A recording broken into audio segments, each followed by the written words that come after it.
Tom, donc avant que tu ne te présentes, le récit de la vie d'un homme ou d'une femme, est-ce un sujet souvent traité dans le roman antillais ou dans le cinéma antillais?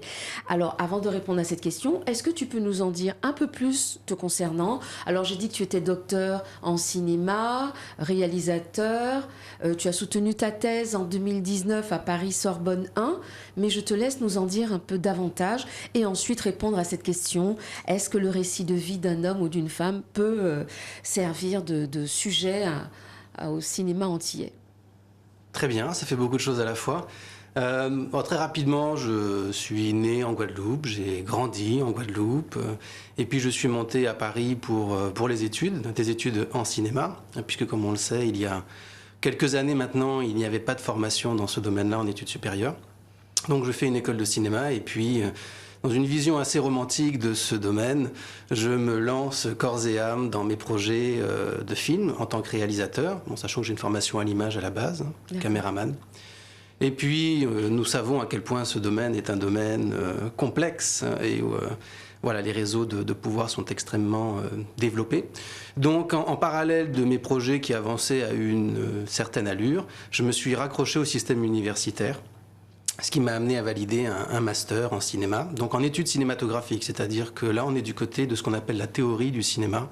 Donc, c'est l'analyse des films, c'est l'histoire du cinéma.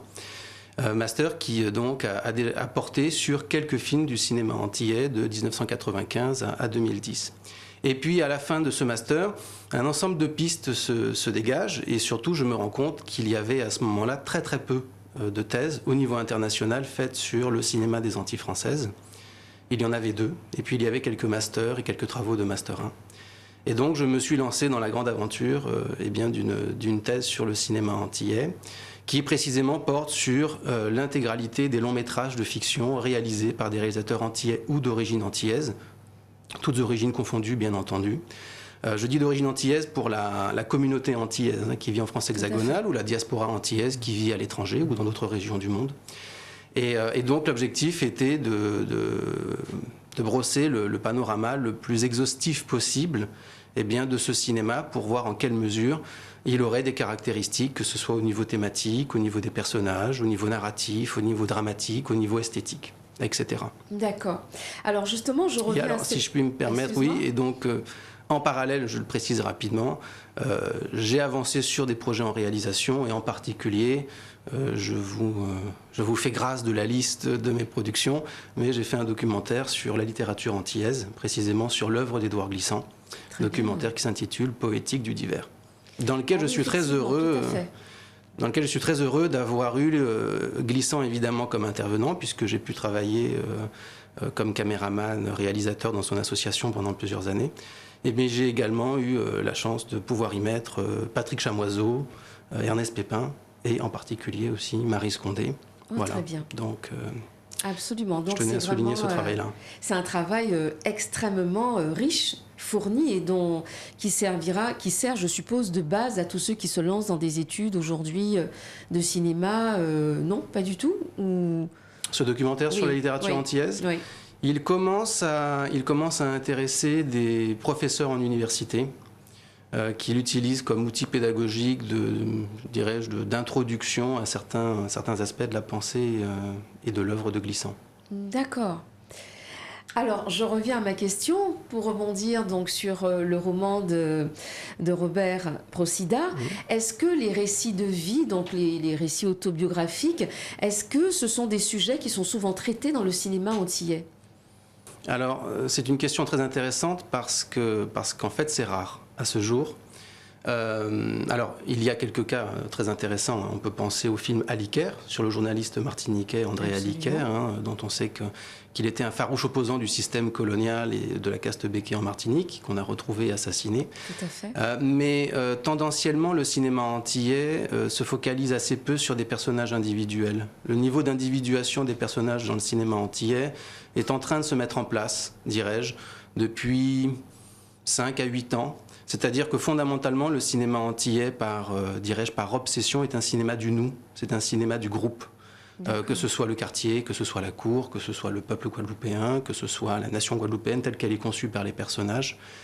Et même quand certains films ont pour titre le nom d'un personnage, Coco la fleur candidat, premier long métrage du cinéma antillais, ou Mamito, autre film de Christian Lara, eh bien ce sont des personnages qui sont des formes de figures représentatives du groupe et qui sont ou bien, pour Coco la fleur candidat, le porte-parole de questions qui sont des questions du collectif, ou pour Mamito, une forme de nœud, d'un étoilement, d'un ensemble de personnages qui gravitent autour. Donc les récits d'hommes ou de femmes comme sujet central de films, ça reste assez rare. Alors on peut citer des films plus récents, comme je le disais, comme Le Bonheur d'Elsa, par exemple, de Mariette Montpierre, qui remonte à 2012. Absolument, tout à fait. Alors, quels sont les romans antillais qui ont connu une adaptation cinématographique? Alors, spontanément, comme ça, moi, je pense à La Rue Cazenègre. Mais est-ce que La Rue Cazenègre est le seul roman antillais qui a pu connaître une adaptation cinématographique? Alors, effectivement, on pense tout de suite, j'ai envie de dire, à Rue Cazenègre, du fait de l'importance du film, du succès qu'il a remporté. Je rappelle que Rue Cazenègre de Zane Palsy, à l'époque, en 83, avait remporté le Lion d'Argent à Venise. Et la comédienne Darling Legitimus avait obtenu la coupe Volpi du meilleur interprète féminin. Et puis on sait que c'est un film qui a été diffusé au niveau international, qui est connu aux États-Unis entre autres. Et puis évidemment, Rue Cazenègre est un des classiques de la littérature antillaise, le livre de Joseph Zobel. Il y a eu d'autres œuvres qui ont été adaptées, parfois disons plus discrètement. Alors c'est intéressant parce que c'est surtout au début du cinéma antillais, c'est vraiment dans l'ébullition des premiers films. Alors on peut citer une pièce de théâtre de Daniel Boukman qui s'intitule Les Négriers, qui a été adaptée par un réalisateur mauritanien, Medondo, cinéaste anticolonialiste tout à fait connu, qui est décédé il y a 2 ou 3 ans si mes souvenirs sont bons. Et le film s'intitule West Indies ou les nègres marrons de la liberté. Et c'est un film qui respecte le principe d'une pièce de théâtre, est adapté comme huis clos dans la reproduction d'un bateau, d'un navire qui pourrait être un navire négrier. Et donc c'est un film qui, comme la pièce de théâtre, aborde la question du BUMIDOM, le Bureau pour le développement des migrations dans les départements d'outre-mer, et qui fait des comparaisons entre la traite négrière d'un côté et le déplacement massif de travailleurs vers l'Hexagone dans le cadre du BUMIDOM. Alors, ce n'est pas un film du cinéma antillais, puisque comme je l'ai dit, je me suis concentré sur les longs métrages de fiction réalisés par des réalisateurs antillais ou d'origine antillaise, mais c'est un film que je cite, qui remonte à 1979, parce qu'il est souvent considéré comme constituant les prémices du cinéma antillais.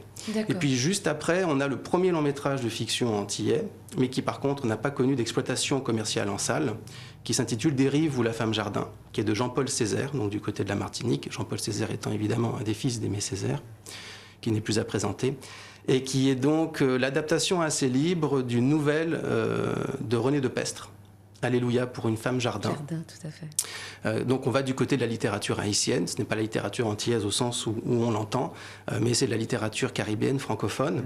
Et puis on arrive enfin au début du cinéma antillais, avec quelques adaptations de la littérature antillaise. Alors un film très confidentiel qui s'intitule Bourg-la-Folie, qui est un film de Benjamin Jules Rosette, qui a eu l'occasion de réaliser plusieurs longs métrages, et qui est l'adaptation d'un roman, dirais-je, assez discret de Roland Brival, intitulé Martinique des cendres.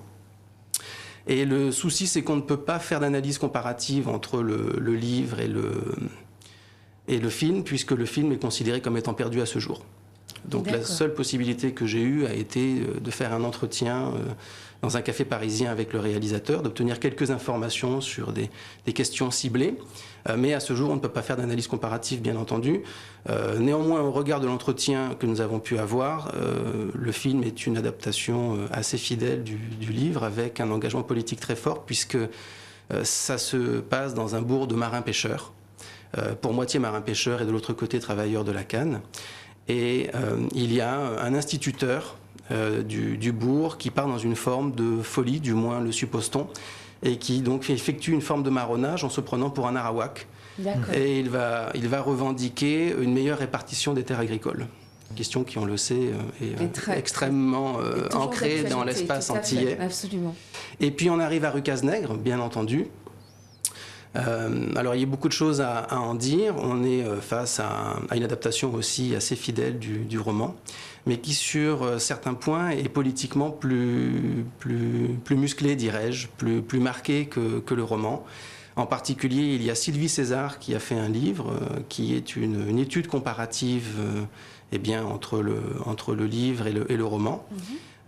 Livre tout à fait instructif et dans lequel elle souligne qu'en plus de choix d'adaptation, disons pour des raisons d'efficacité, par exemple le fait que le temps de l'intrigue dans le film soit beaucoup plus concentré que dans le roman.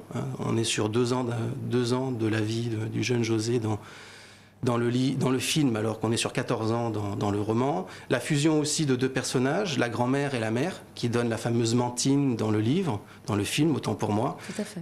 Interprétée magistralement donc, par Darling Legitimus, oui. et qui est un personnage de femme d'Ubud, de femme potomitan absolument extraordinaire. Et puis, pour la question de l'engagement politique, dans le film, il y a un ensemble de choix de mise en scène qui montrent bien la hiérarchie sociale racialisée et les lignes de démarcation entre les différentes couches de la population.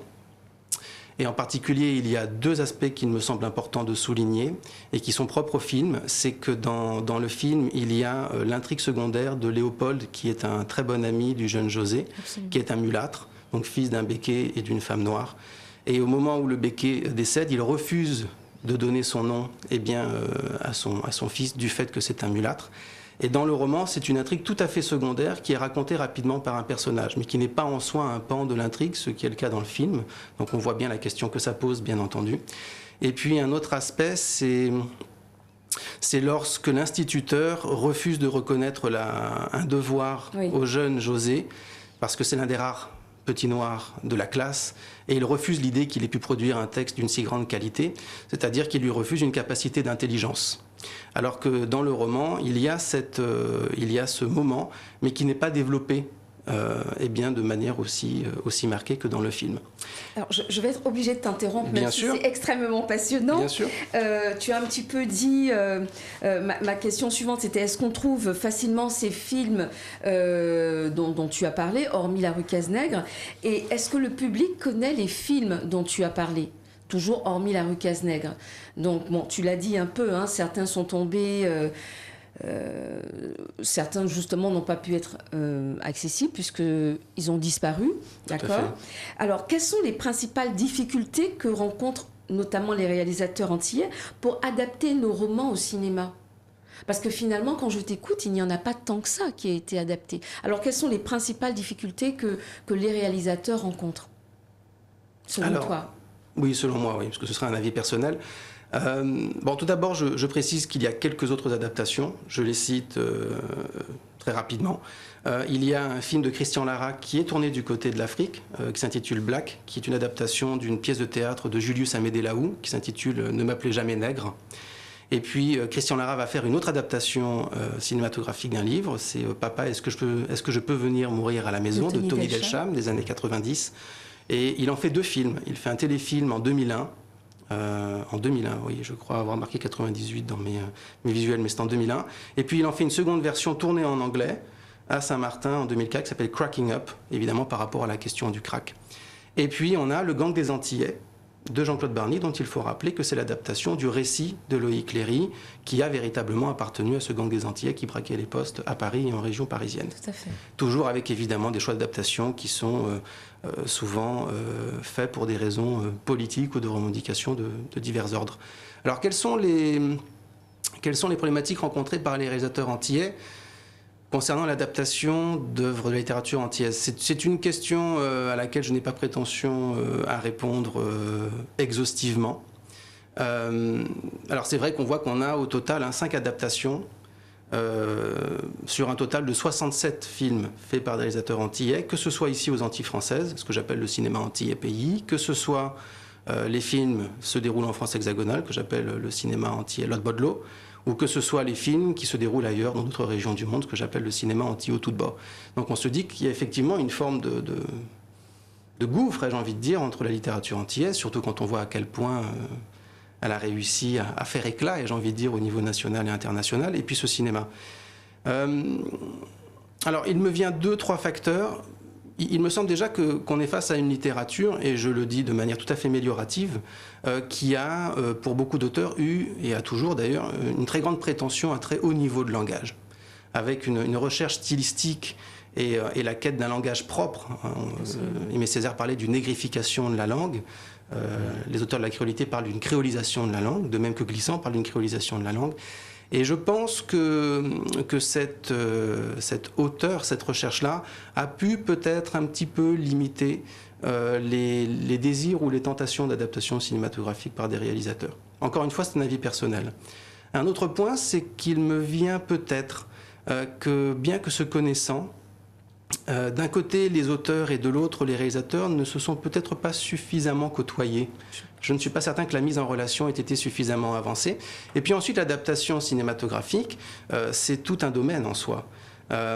Et d'ailleurs, je souligne rapidement, et c'est important, que Séverine Gims, à travers son collectif Scripto-Caribe, fait un travail très intéressant d'initiation à l'adaptation cinématographique d'œuvres de la littérature antillaise, ou d'ailleurs, mais en tout cas dans ce processus d'adaptation. Et adapter un livre, passer vraiment d'un format, et j'ai envie de dire littéraire, à un format cinématographique, n'est pas chose aisée.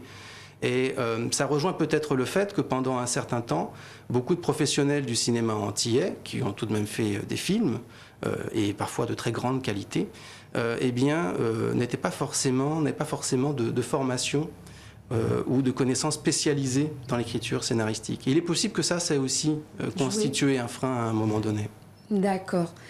Alors, pourquoi as-tu voulu faire une thèse sur ce sujet? Est-ce que ça a été facile de trouver des supports? Donc manifestement, ça n'a pas dû être toujours simple. Mais qu'est-ce qui t'a motivé à faire une telle thèse? Parce que c'est quand même extraordinaire. Parce que généralement, on a déjà dans le cursus scolaire, je crois qu'on a tous vu, on fait tous voir à nos élèves la rue Cazenègre. Je crois qu'on a montré aussi quelques années après à l'Icaire. Ça, je sais que quand je vivais en Martinique, j'ai emmené nos élèves voir cela. Mais je veux dire que spontanément, je n'avais jamais rencontré qui que ce soit se disant je vais faire une thèse sur le cinéma et les longs métrages antillais. Alors, qu'est-ce qui t'a motivé? Alors déjà, j'y reviens très simplement, mon enfance et mon adolescence guadeloupéenne. Et puis en plus, le fait de me lancer dans cette pratique audiovisuelle. Et pratique qui fait que je me pose des questions très concrètes. Alors en particulier sur quel type de personnage vais-je filmer. Alors on parlait tout à l'heure des marins-pêcheurs. C'est un type de personnage très important, bien que de récurrence faible, mais très important dans le cinéma antillais. On parlait de l'importance des femmes, ce que j'ai appelé la fémifocalité du cinéma antillais, parce que la figure de la mère créole ou de la femme d'Ubud sont des figures absolument incontournables de ce cinéma. On a même l'impression que la plupart des personnages masculins ne peuvent pas se débrouiller tout seuls, ça va quand même assez loin. Donc la question, et puis il y a aussi l'importance du conteur créole et des avatars, et puis l'importance du magico-religieux à travers la figure du Gadet Zafé Quimboiseur. Donc la question c'était quel type de personnage je filme. Et puis est-ce que je vais filmer des personnages de différentes origines de la même manière, au regard d'une réalité politique ou économique. Et puis comment vais-je filmer des paysages, on parlait de la beauté de la Guadeloupe, je souscris tout à fait à cette position-là, mais comment filmer des paysages qui ont été en premier lieu investis par une esthétique touristique ou exotique. Comment dois-je filmer un cocotier ou dois-je l'éviter? Et si je le filme, comment dois-je le filmer? Est-ce que je peux filmer une plage? Et de quoi vais-je l'investir, etc. Donc des questions qui étaient des questions pratiques et parfois un peu angoissées. Et puis surtout, qui trouvaient peu d'éléments de réponse, puisque comme la plupart de mes collègues dans ce milieu professionnel, eh bien, on avait, ce qui est en train de changer, je trouve, un accès très limité à ce qui avait été fait auparavant par des réalisateurs antillais. Donc ça, c'est le premier aspect, qui est aussi associé à mon parcours personnel.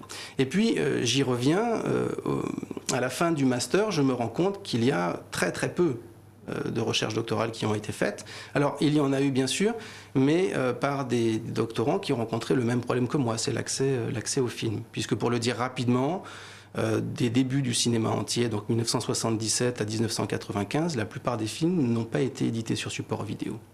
Donc il a vraiment fallu aller au contact des réalisateurs, des producteurs, des comédiens, des familles de ces différentes personnes. Enfin bon, on brasse vraiment très large, des directeurs de festivals, de médiathèques, etc.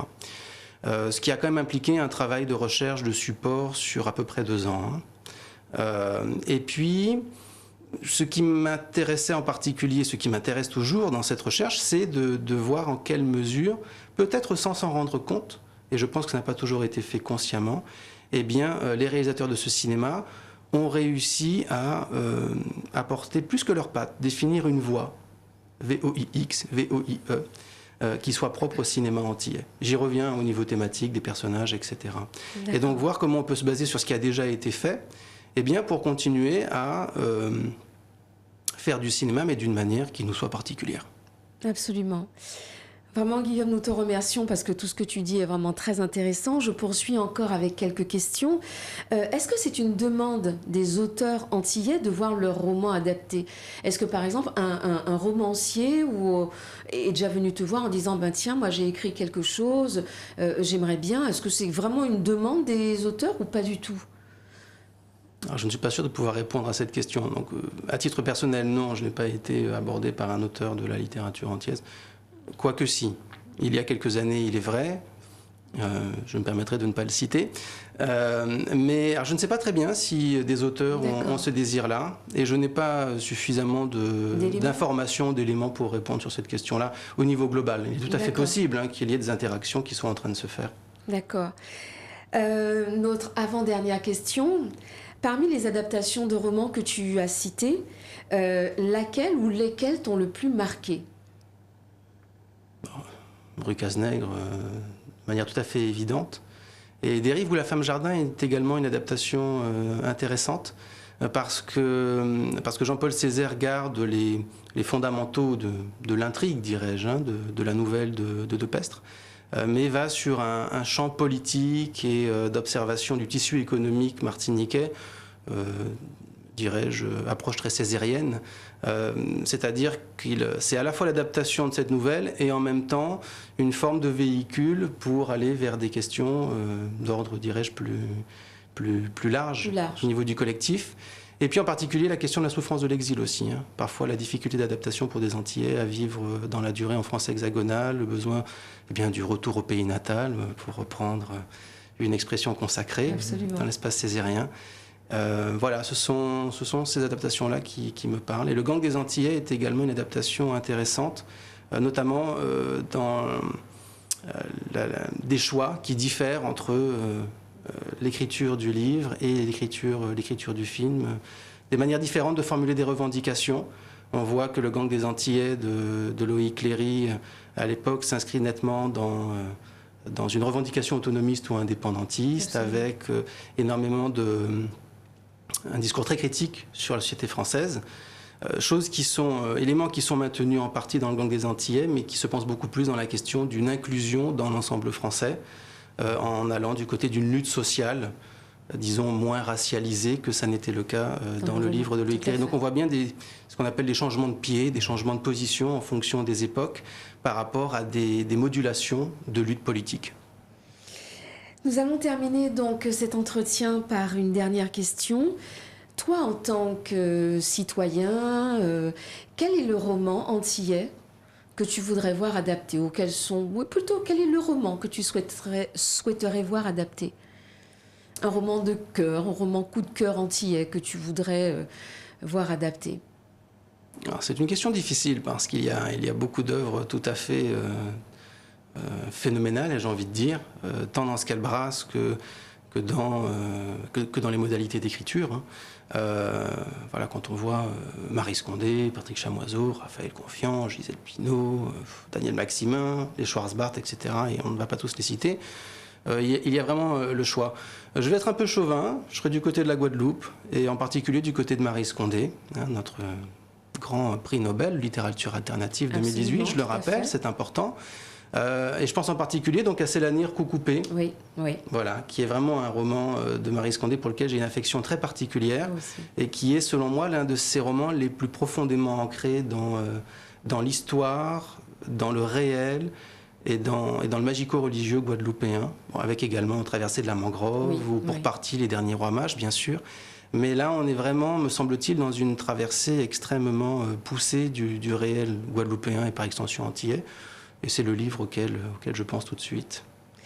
Je te remercie, Guillaume, pour toutes ces informations.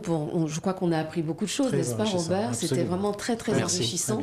J'ai tenu effectivement à vous faire venir tous les deux parce que je trouve qu'il y a donc il y a ce lien qui peut être fait entre le roman, le cinéma antillais, parce qu'effectivement ce n'est pas un cinéma comme ça, le cinéma antillais. Il raconte quelque chose de particulier. Il raconte aussi très souvent les souffrances du peuple noir, les questions que ce peuple noir a vécues suite donc à notre histoire qui est assez lourde. En tout cas, nous arrivons à la fin de cette première partie. Je tiens à vous dire merci, messieurs. Nous nous retrouvons de toute façon tout à l'heure.